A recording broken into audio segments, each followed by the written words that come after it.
The problem was that we had a little too much fun with the whole "where is Kate Middleton" conspiracy theories, and now we're being punished by the royal family who has cursed us, and by extension, our Los Angeles Dodgers, with our own homegrown and incredibly detrimental conspiracy that involves one of the most valuable players in the world, his friend and employee, millions of dollars worth of gambling debt, and 2 competing news articles trying to break the story that left just enough room for doubt that it has caused an endless supply of theories and drama surrounding the team and the player.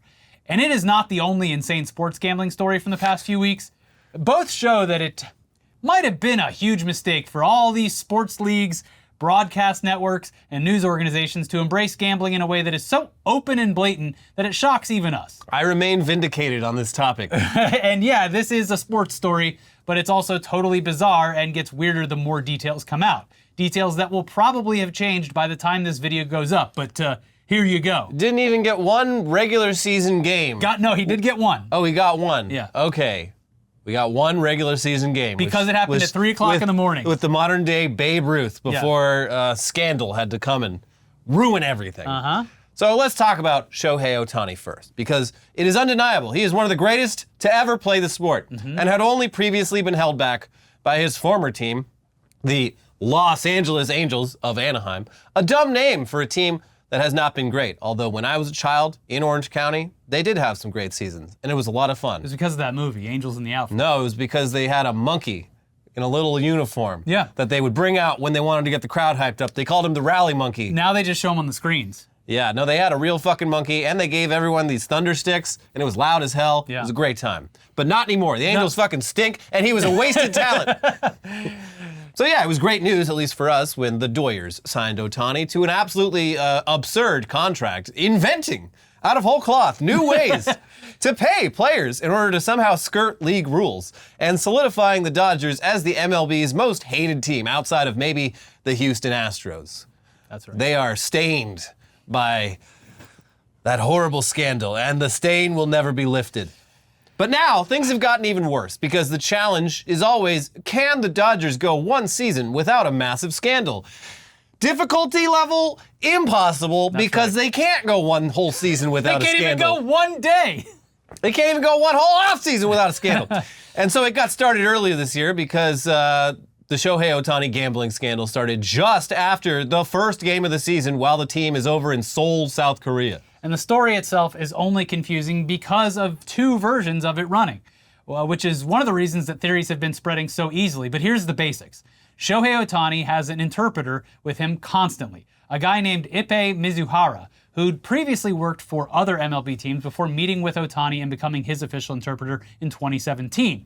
And the two seemed to become great friends. Apparently they met back over in Japan, and it was just a long, wonderful friendship, and that led to Mizuhara accompanying Ohtani even in scenarios that didn't really make sense if it was just an employer and employee situation. Mizuhara even played the role of catcher during Ohtani's appearance at the Home Run Derby a few years back. So they were obviously pretty close.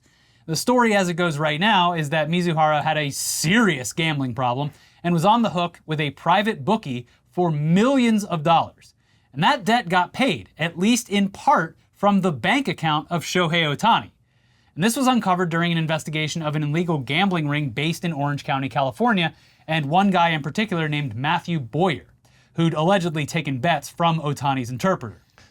Or is that what happened? Because in the initial story that ran on ESPN, that one that claimed that Ohtani himself had personally transferred $4.5 million to a bookie in order to pay off Mizuhara's debts as a friend because he was in so deep, still, yes, it's an insanely large amount of gambling debt. So the ESPN report comes out, but it's around the same time that an LA Times article is published which refutes many of those claims and officially states that Ohtani has actually been the victim of massive theft at the hands of his dear friend, maybe ex-friend, Mizuhara.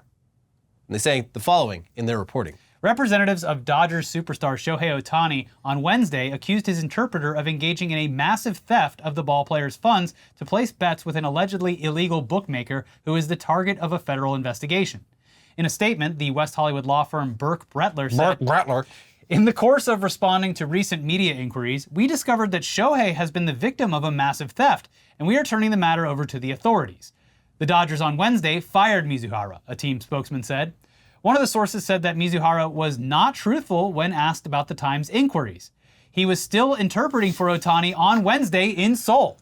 And yeah, there's videos of the two of them interacting with no indication that anything was wrong. But that also begs the question, was Ohtani aware that his right-hand man was addicted to gambling and in the hole? And then also surreptitiously bailed him out on his own, knowing that that action would potentially get him in trouble. Or that Shohei Ohtani himself is a gambling addict who threw his friend and interpreter under the bus in order to save his own career. Or did his interpreter actually just straight up steal money from Ohtani? The story that Ohtani had nothing to do with this and it was actually his interpreter wiring money from Ohtani's accounts does a good job at shielding Ohtani from potential federal crimes, because regardless of the intent, it would be illegal to send this very large amount of sum to an illegal gambling operation. Yes.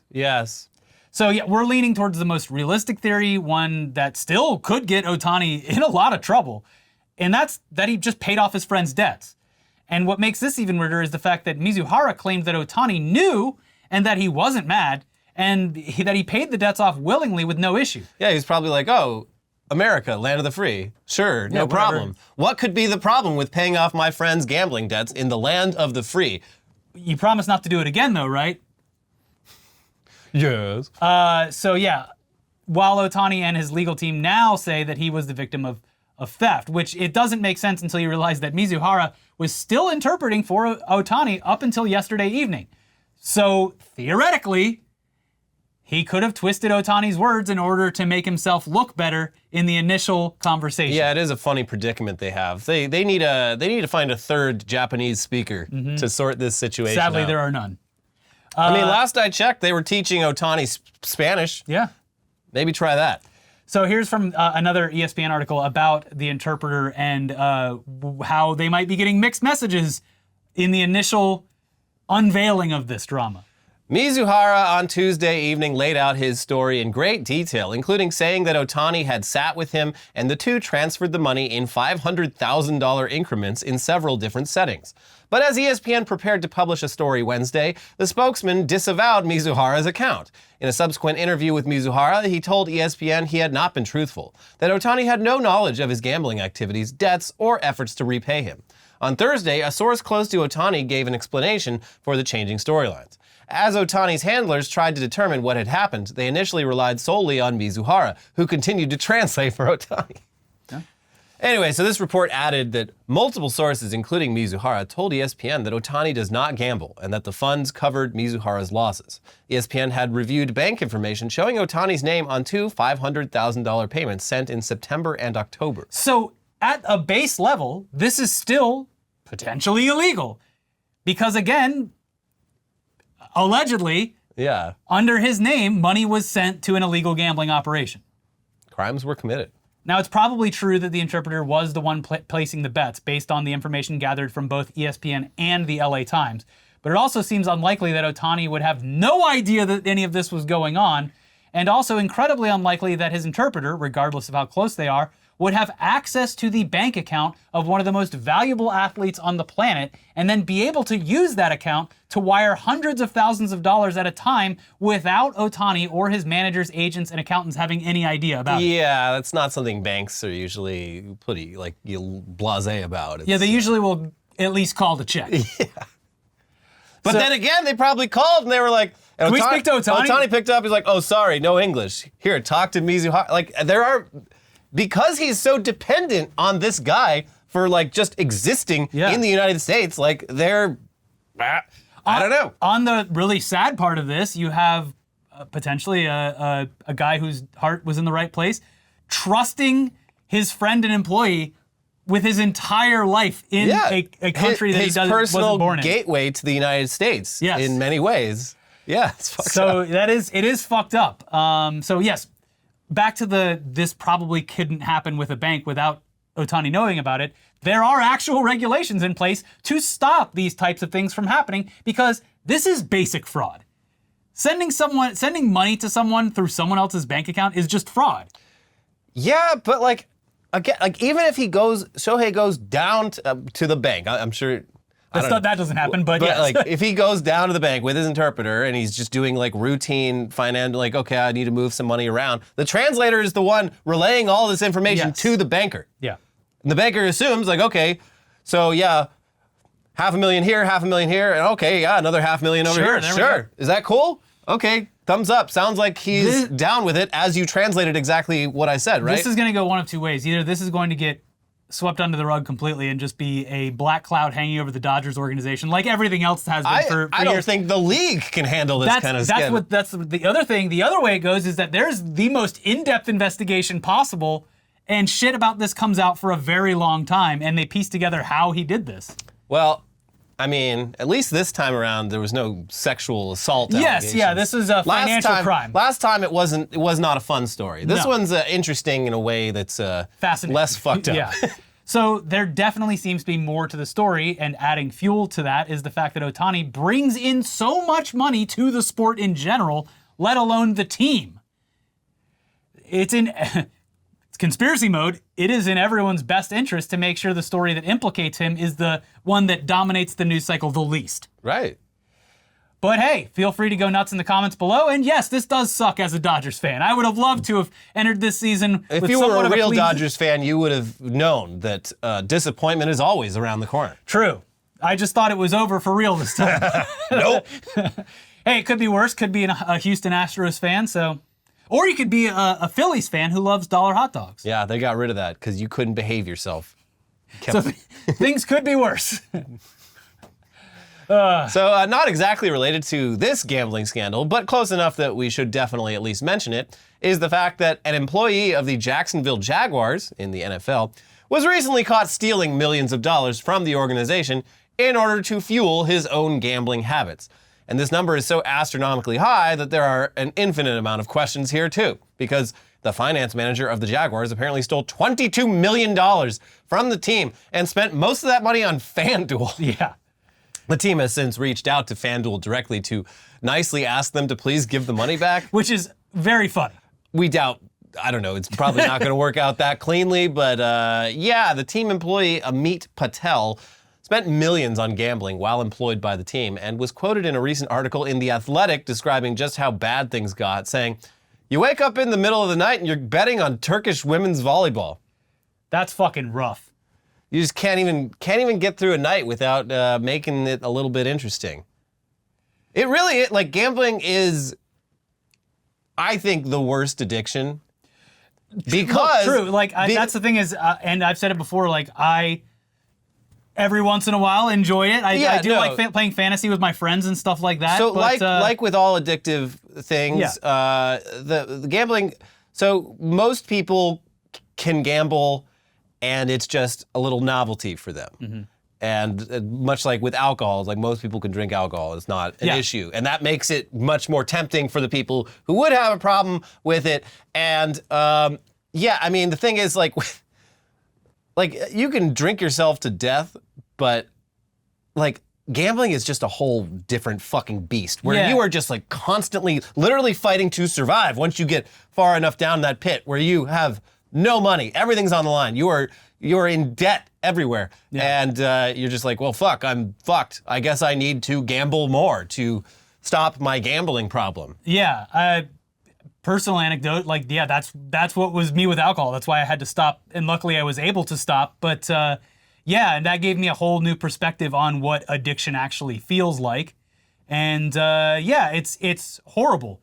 And it fucking sucks. It's odd that it's odd in the sense that, like, I don't know, like, the whole aspect of it, but it is, the one thing that I do find weird is the fact that, like, every sports game has, like, odds on screen and is essentially, like, goading their entire fan bases into making substantial financial decisions. You can't enjoy sports without being reminded constantly that you could be making money off. It's kind of fucked up. And, I mean, I don't really care about sports that much, but if I did, I would feel like it was kind of degrading the whole thing. Yeah. Anyway, enough sports for the day. That was a lot of sports, folks. Yeah. Sorry about that. Let's check in on someone else who might be in a bit of trouble because they flew too close to the sun. The Marchioness of The Marchioness of Cholmondeley The Marchioness of Cholmondeley. has now been accused. Chumley, apparently. Yeah, fuck you, England. Get out of here, England. Learn to speak English. They've now been accused of possessing looted Chinese artifacts. I mean, yeah, so that's certainly true, considering how much pilfering just the British in general were doing throughout time, especially the High Bloods. Yeah. They all got some Chinese artifacts somewhere in their closet. But it is kind of funny that this woman went from complete obscurity. At least to Americans. Yeah, to everyone laughing about her weird title, to now being front page news for everything, including having photos taken where she's relaxing on Chinese furniture stolen during the Qing dynasty. All because the internet went absolutely feral over rumors of Kate Middleton going missing. Still not solved in a way that matters, by the way. Yeah. I mean, I'm going to need Still up for debate. I'm going to need a little bit more before I let this one go. Anyways, with more of on the Marchioness of Cholmondeley and how the fuck she got her hands on stolen Chinese goods, here's Time Magazine, who starts their reporting talking about the rumors around the alleged affair with Prince William. Hanbury's lawyers told Business Insider that the illicit romance rumors are completely false. But as her profile has risen in recent weeks due to an intensification of public interest around the royal family, online sleuths have zeroed in on what they suspect are the unsavory origins of her furniture. After images were recently widely circulated anew from older stories in the Financial Times, Vanity Fair, and other media about Hanbury and Houghton Hall, some social media users have taken particular note of specific pieces of Oriental decor, suggesting that they may have been pillaged from China during the late Qing dynasty towards the end of the 19th century. Quote, "The luxurious life of Prince William's mistress, Rose, actually came from China," reads the title of a post last week on Xiaohongshu, an Instagram-like Chinese social media platform. According to the post, and similar ones spread across other Chinese social media platforms, Hanbury's husband had inherited the furniture in question from the Sassoons, of which he is a descendant through his paternal grandmother, Sybil Sassoon. Is Vidal Sassoon part of that family? I think he is. Yeah, that is a name you do see pop up in like European nobility history. There was like a poet. I don't know. It's just one of those family names. The Sassoons. Yeah. Oh, the Belgian Sassoons? No, the English Sassoons. It then goes down a crazy timeline about the Sassoon family, how they got rich dealing in commodities before ultimately getting to England, where one of their sons was knighted, bringing them into the small royal circle. While the Sassoons played a significant role in shaping China and were avid collectors of art from around the world, it's unclear whether they acquired specific items through purchase or pilfering. The height of their business in the country, however, coincided with China's Century of Humiliation, which started in 1839 and ended in 1945 and was marked by the looting of millions of artifacts, most notably from the Old Summer Palace in Beijing, which was ransacked by British and French soldiers during the Second Opium War. The scrutiny of Hanbury's home decor has reignited broader calls for the return of other potentially misappropriated foreign artifacts in the UK. So yes, it's absurd that amidst an ongoing conspiracy surrounding the Princess of Wales and the heir to the throne, that this side character and potential side piece with a ridiculous title is now just being accused of enjoying a succulent Chinese couch. What is the crime? So what? Enjoying a couch? A succulent Chinese couch? Note the beautiful way in which I lounge. This is Democracy Manifest. Anyways, throw that on the pile, and that pile of absurd news will continue to grow in just a second. But first, we have to take a quick break to thank today's sponsor for helping to keep at least one of our faces silky and smooth. Not me. Henson Shaving. Henson Shaving is a family-owned aerospace parts manufacturer that has made parts for the International Space Station and Mars rover, and now they are bringing precision engineering to your shaving experience. Razor blades are like diving boards. The longer the board, the more wobble. The more wobble, the more nicks, cuts, and scrapes. A bad shave isn't a blade problem, it's an extension problem.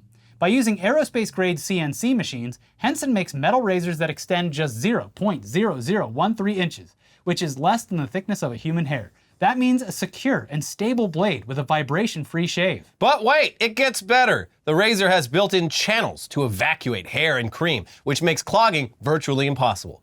Seriously, Henson Shaving wants the best razor, not the best razor business. That means no plastic, no subscriptions, no proprietary blades, and no planned obsolescence. The Henson razor works with standard, dual-edged blades to give you that old-school shave, with the benefits of new-school tech. Once you own a Henson razor, it's only about $3 to $5 per year to replace the blades. Honestly, we love this razor, mainly because it is infinitely reusable. It gets the job done extremely well, and you're not contributing to more plastic pollution in the process. Also, the handle it's got a nice weight to it. It's ridiculously cheap to refill over time, and it's always fun to reject modernity and embrace tradition in a non-problematic way. It's time to say no to subscriptions and yes to a razor that'll last you a lifetime. Visit hensonshaving.com/newsdump to pick the razor for you and use code NEWSDUMP and you'll get 2 years worth of blades free with your razor. Just make sure to add them to your cart. That's 100 free blades when you head to hensonshaving.com/newsdump and use code NEWSDUMP. Check them out if you're looking for a good shave. Supporting our sponsors means supporting the show. All right, back to the show now, and let's start the second half out with some updates, including an update on Apple's seemingly endless legal problems, which now include an antitrust case brought by the U.S. Department of Justice, a case that will be very interesting to watch because what Apple's being accused of is pretty much par for the course when it comes to massive corporations in this country. Yeah. And the main takeaways from the lawsuit is that Apple somehow has a monopoly on the mobile phone market because of the iPhone, which doesn't seem to hold any water because there are many, many smartphones out there from various companies, including Google, who has their own operating system, just like Apple, that is used across countless devices. Not saying the suit isn't valid or won't set a positive precedent for the industry. It's just odd to focus specifically on Apple for what, in many cases, seems to be the company's focus on keeping everything entirely within its own ecosystem. Which, yeah, I mean, makes them a ton of money. Doesn't always work with other products, but it also allows them to keep everything private and secure, which has been a major focus for them in recent years and one of their big selling points, I'd say. If this is just the beginning of a bunch of monopoly busting, then yeah, sure. Hell yeah, let's get Ticketmaster and Live Nation next. Busting makes me feel good. That movie's not getting great reviews. Not to mention Google, but a lot of what's brought up in the DOJ's case seems to have either already been decided in the case against Epic Games, or is just claims of a company making products for its own ecosystem. And in one very particular case, they seem to argue that Apple giving Android users a green text bubble is almost akin to bullying people into forcing them to own an iPhone. What are you, fucking 12 years old? Which, Who yeah, cares? it is wild. What? Yeah. This is something that like teenagers tease each other about. Whenever Elliot texts me, I go, ew. Yeah, and I'm like, ew. What are these boogers on my screen? The bubbles on my phone all look great. That's your problem. Here's the New York Times with more. The department joined 16 states and the District of Columbia to file a significant challenge to reach and influence of Apple, arguing in an 88-page lawsuit that the company had violated antitrust laws with practices that were intended to keep customers reliant on their iPhones and less likely to switch to a competing device. The tech giant prevented other companies from offering applications that compete with Apple products like its digital wallet, which could diminish the value of the iPhone and hurts consumers and smaller companies that compete with it, the government said. It takes direct aim at the iPhone, Apple's most popular device and most powerful business, and attacks the way the company has turned the billions of smartphones it has sold since 2007 into the centerpiece of its empire. By tightly controlling the user experience on iPhones and other devices, Apple has created what critics call an uneven playing field, where it grants its own products and services access to core features that it denies rivals. Over the years, it has limited finance companies access to the phone's payments chip and Bluetooth trackers from tapping into its location service feature. It's also easier for users to connect Apple products like smartwatches and laptops to the iPhone than to those made by other manufacturers. Each step in Apple's course of conduct built and reinforced the moat around its smartphone monopoly, the government said in the lawsuit, which was filed in the U.S. District Court for the District of New Jersey. It added that the company's practices resulted in higher prices and less innovation. Apple says these practices make its iPhones more secure than other smartphones. But app developers and rival device makers say Apple uses its power to crush competition. It's unclear what implications the suit, which is likely to drag out years before any type of resolution, would have for consumers. Apple plans to file a motion to dismiss the case in the next 60 days. And here's the part about the chat bubbles. The lawsuit filed Thursday focuses on a group of practices that the government said Apple had used to shore up its dominance. The company undermines the ability of iPhone users to message with owners of other types of smartphones, like those running the Android operating system, the government said. That divide, epitomized by the green bubbles that show an Android owner's messages, sent a signal that other smartphones were lower quality than the iPhone, according to the lawsuit. Again, what are you, a fucking child? I'm actually glad I don't get to see your stupid little animojis. Oh, I'm sure it was great. Can't see it. Yeah. Oh, cool. It's a cartoon that kind of looks like you, saying words coming out of its mouth that you talked. Fuck you. I'm 38. I think the big issue, which I don't know if they mentioned it here, but the big issue seems to be that, like, I don't know, because I haven't seen, like, if I send you a picture, will it be as high quality? No, it'll look like shit. Yeah, and I know that if you send video to an it's like... it looks like shit. I mean, but this is, like, they've been talking about making, like, iMessage, like, open source in a way for, like, years. And it's like, just fucking do it. Just to make this lawsuit go away, finally do it. Like, because people have figured out how to, like, jailbreak the system to do it. Didn't that company they found a way to just make all the messages blue? It wasn't as if they had, like, turned Android users into an iMessage ecosystem or something. It was just like... I mean, I don't know exactly what they did, but Apple shut that shit down real fast. Yeah, it's just bizarre because, like, if you take, like, the monopoly argument, it's like there's an infinite number of messaging apps that all do phone calling and video chatting and image and video sharing. So yeah, like when you're talking between an Apple and an Android user, you are SMS talking. But when it's two Apple devices talking to each other, you are iMessage talking. Yeah. Those are distinct. I don't know. This lawsuit sounds dumb. Yeah, and it's not like Apple has the entire dominance over the smartphone market, because Samsung is huge. Google has its own product. There's a bunch of other products out there. Motorola makes stuff. There's that OnePlus phone that's still kicking around. There's a bunch of stuff out there. Yeah, I'm really failing to see the logic here. It continues, Apple has similarly made it difficult for the iPhone to work with smartwatches other than its own Apple Watch, the government argued. Okay, that might be, I don't know, something. Once an iPhone user owns an Apple Watch, it becomes far more costly for them to ditch the phone. I mean, that's like okay, I mean, I don't know, like I have AirPods and an Android, and like I don't get like all the like gestures and control out of it, but like, it works for what it works for. It works. Like I'm just, like I can pause it with a finger. I can turn on awareness mode.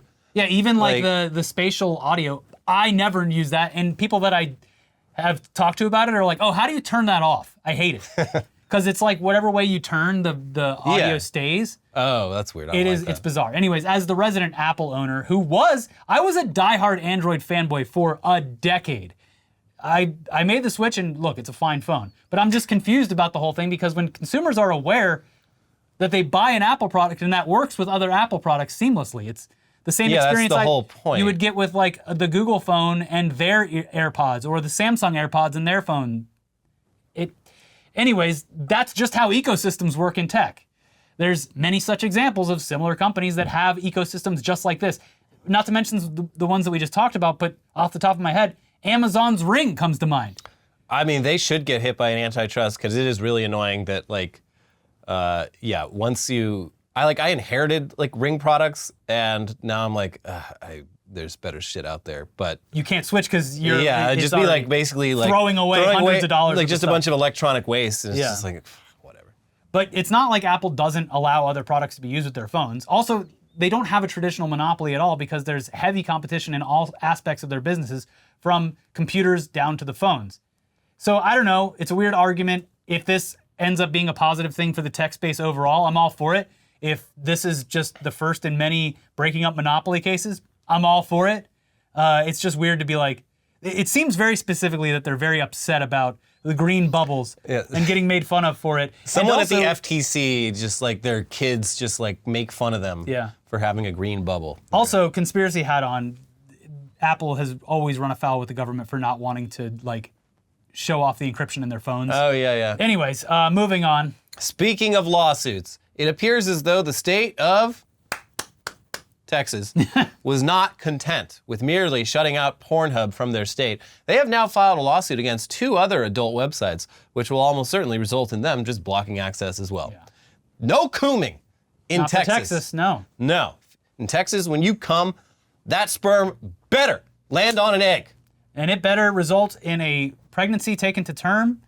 After that, after the child's born, whatever. Yeah, after the kid's born, fuck you. But if it Get doesn't, out of my face. You're in a lot of trouble. So Texas Attorney General Ken Paxton has filed a lawsuit against X-Hamster and Chatterbait for not complying with the new Texas verification law.